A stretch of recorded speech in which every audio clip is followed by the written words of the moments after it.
ғасырлардағы түрік мемлекеттері. Түрік қағанатының құрылуы. 6 ғасырдың ортасынан, яғни 552 жылдан бастап Алтай мен Жетісу аймағында түрік қағанаты пайда болады. Қағанаттың негізін қалаған Бумын қаған. Олар басында жужандардың қол астында және оларды темір даярлаушылар деп атаған. Олар сол жужандардың астында бірнеше жыл жұмыс істеп, сосын бір уақытта Бумын бастаған көтеріліс жариялап, 552 жылы жужандарды жеңіп тәуелсіздігін алады.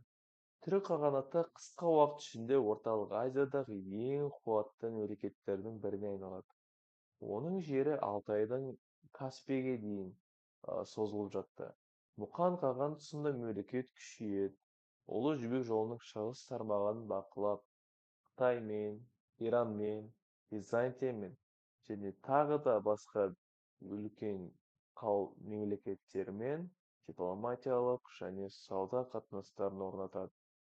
Ең маңызды мұралары Орхун Енисей жазба ескерткіштері, Күлтегін, Білге қаған, Тоныкөк жазбалары осы кезеңнің куәсі. Және де айтып кететін жағдай, 603 жылы түрік қағанаты екіге бөлініп кетеді. Шығыс және батыс түрік қағанаттары болып. Соның ішінде түрік қағанатының орталығы, шығыс түрік қағанатының орталығы Орхон аймағында орналасады. Олар Қытайдың Таң әулетімен ұзақ соғысады. 8 ғасырда Күлтегін мен Білге қаған мемлекет қуатын қалтана келтіріп, халықты біріктіреді. Батыс түрік қағанаты болса Жетісу мен Орта Азияда билік құрады. Оның орталығы Суяб қаласы болды. 10 тайпа одағы атанған батыс қағанатының тірегі болып шығады. Олар Ұлы жібек жолының Жетісу арқылы өтетін тармағын бақылап, Византияға дейін сауда-саттық жасады. Сол шығыс түрік қағанатынан кейін Түргеш қағанаты келеді. Батыс түрік қағанаты құлаған соң, 7 ғасырдың соңында Жетісуда Түргеш қағанаты пайда болады. Оның алғашқы қағаны Үшілік болады. Ең әйгілі билеушісі Сұлу қаған. Сұлу қаған арабтарға қарсы соғыстарға енді қорғап жүзеген қаған атанады. Түргештер Жетісудың қалаларын дамытады. Суяб пен Тараз саяси орталыққа айналады. Түргеш қағанаты қазақ этногенезінде зор үлес қосады. Түргеш қағанаты құлағаннан кейін келесі болып елі картаға Қарлұқ қағанаты түседі. Ол 8 ғасырдың ортасында Түргеш қағанаты әлсірегеннен кейін Жетісудан Қарлұқ қағанаты құрылады. Оның орталығы Баласағұн қаласы болады. Қарлұқтар ислам дінін алғаш болып танысып, түркілердің мәдени дамуына ықпал етеді.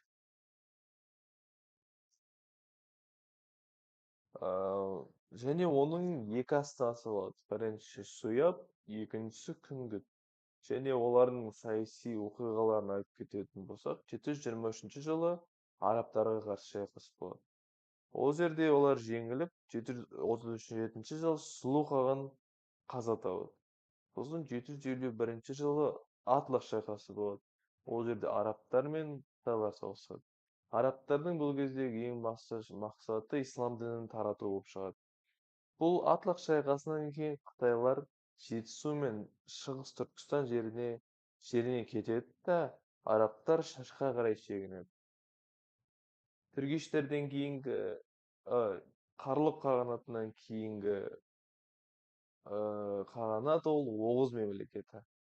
9 ғасырда Сырдария бойында арал маңында Оғыз мемлекеті пайда болады. Олардың орталығы Яңгекен қаласы болып шығады. Оғыздарды жабығу басқарады. Оғыздардың ішкі қоғамында ақсүйектер, қарапайым халық пен құлдар болады.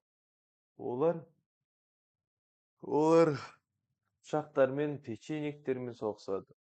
11 ғасырда оғыздардың бір бөлігі таяу шығысқа қоныс аударып, селжұқ мемлекетінің негізін қалайды. Бұл оғыздардың әлем тарихында рөлін арттырады. Тарихи маңызы селжұқ мемлекетінің негізін қалайды. Сосын ұйғыр қағанаты келеді. 744 жылы оның бойында ұйғыр қағанаты құрылады. Астанасы Қара Баласағұн. Ұйғырлар манихей дінін қабылдайды. Жазу мәдениетін дамытады. Оларды Қытаймен жақын қарым-қатынас жасайды. 840 жылы Енисей қырғыздар шабуыл жасап, ұйғыр қағанатын құлатады. Ұйғыр қағанатының билеушілер Білгекүл Қадырхан, Молычо, Боғу қаған болып саналады. Және олардың астанасы Ордыбалық. Және саяси оқиғалар келетін болсақ, 747-759 жылдар арасында таң әулетімен одақтасады да, 762 жылы Телбетікке қарсы таң империясының әскери көмек көрсетеді. 9 ғасырдың ішкі қырқыстар, сыртқы шабуылдар кесірінен ұйғыр қағанаты әлсіреп құлайды. Оның орнына Қарахан мемлекеті 942 жылы Жетісуда Қарахан мемлекеті құрылады. Оның негізін Қарлұқ, Шығыл, Яғма тайпалары қалайды. Алғашқы билеушісі Сатук Богра хан исламды қабылдап, оның мемлекеттік дін етеді. Қарахан дәуірінде ғылым мен мәдениет гүлденеді. Юсуф Баласағунидің Құтталғу білік, Махмуд Қашқаридің Диуани лұғат ат-Тірк еңбектері жазылады. Айша бибі, Бабаджа Хотун, Арыстанбап кесінділері сәулет өнерінің озық үлгілері осы жерден пайда болады. Және оның орнына потом Қарақытай мемлекеті келеді. Қарақытай мемлекеті 1128-1212 жылдар арасында өмір сүрген мемлекет. Оның астанасы Баласағұн қаласы. Территориясы Жетісу, Шығыс Түркістан және Мәуереннахр кіреді. Саяси оқиғаларға келетін болсақ, 1137 жылы Ходжент түбінде Қарахан әскерін талқандайды. 1141 жылы Катуан шайқасында селжұқтарды жеңіп, Мәуереннахрды алады. 1212 жылы наймандар шығыстан келіп, күл-талқан шығарады. Сосын Қимақ қыпшақтар 9-11 ғасырларда Ертіс пен Алтай өңірінде Қимақ мемлекеті құрылады. Қимақтар құрамында Қыпшақ, татар, қанды сияқты тайпалар кіреді. 11 ғасырда қыпшақтар күшейіп, билікті өз қолына алады. Бұл кейін Қыпшақ хандығының құрылуына келеді. Ал енді Қыпшақ хандығына келетін болсақ, 11 ғасырдан бастап Дешті Қыпшақ даласында Қыпшақ хандығы құрылады. Шығысында Ертіс, батысында Еділ мен Дунай, оңтүстігінде Сырдария мен Арал, ал солтүстігінде Батыс Сібірді алып жатқан үлкен территорияға ие қала. Оның астанасы Сарайшық және екінші астанасы Сығанақ қаласы. Оның билеушілері Хар бөлілер руынан шыққан ең әулетті тайпалар ғана билеушілер бола алған.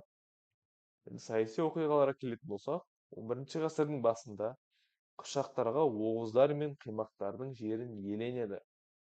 11-13 ғасырларда қыпшақтар Русь князьдіктерімен, Византия мен Хорезм шахтарымен саяси байланыс орнатады да соғыс жүргізеді.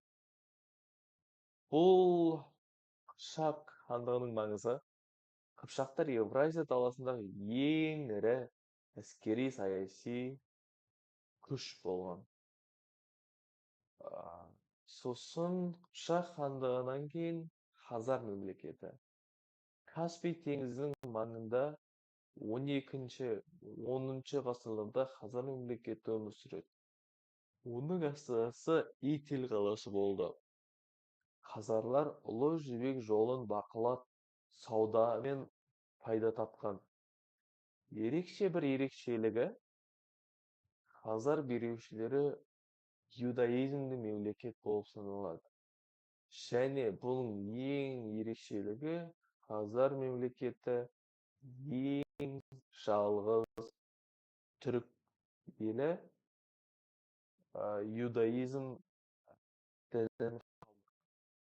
Бұл діни тарихында ерекше.